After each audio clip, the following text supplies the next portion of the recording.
Хүүхдийн амбулаторын тасаг нь 2 эмч ажиллаж байна. За ер нь хүүхдийн амбулаторын тасгаар өдөртөө 100-аас 120 хүүхэд үйлчлүүлж байна.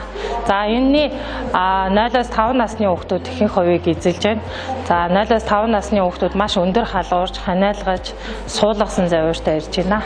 За хүүхдүүд амбулаторын тасгаар ирэхдээ гэртээ өндөр халуурч ивэл халуунаа сайн бууруулна, амны хаалтаа зүүн, мөн эцэг эхчүүд амны хаалтаа зүүх бас шаардлагатайгаа байна. Яагаад гэвэл энд чинь амбулаторын тасгаар маш хүнд халдвартай, томоогийн халдвар өндөртэй хүмүүс ирж байгаа учраас амны хаалтгүй ирээд явхад хүүхэд нь ямарваа нэгэн ханиад томооны шинж тэмдэгтээ ирсэн байж тал дахиад ингээд халдвар аваад явах тийм өндөр боломжтойгоо учраас хүүхдийнхээ амны хаалтыг зүүж ирнэ. Эцэг эхүүд мөн бас амны хаалтаа зүүж үйлчлүүлэх шаардлагатай байна.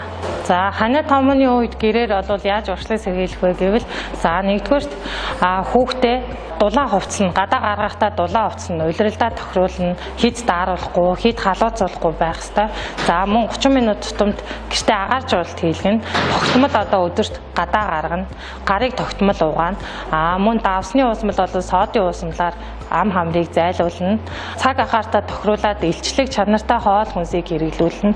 Хүүхдээ эрт унтуулна. Шингийн эмийг яг энэ томоо тус өвчний үед бол шингийн эмийг маш их хэмжээгээр гэртээ уулгах шаардлагатай байна.